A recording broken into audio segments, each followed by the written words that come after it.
Почитувани граѓани, почитувани новинари. Платите растат. Се повеќе пари завршуваат кај семејствата, работниците, кај граѓаните. Во 2018 година забележан е најголем раст на просечната плата во последните 9 години.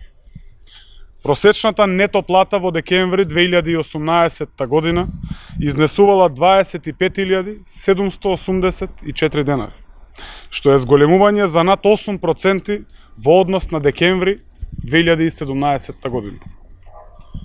Само за една година просечната плата е поголема за речиси 2000 денари.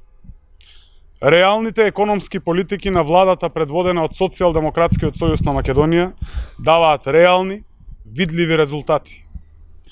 Ако во 2017 година растот на платите се базираше на подигнувањето на минималната плата, во 2018 година воочлив е ефектот на зголемување на продуктивноста на фирмите, новите и добро платени работни места.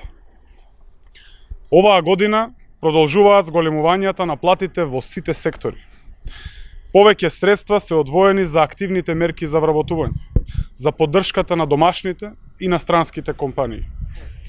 Овие мерки и реални економски политики се добра основа за натамошен раст на платите со крајна цел просечната плата до крајот на мандатот да биде 500 евра. Ви благодарам.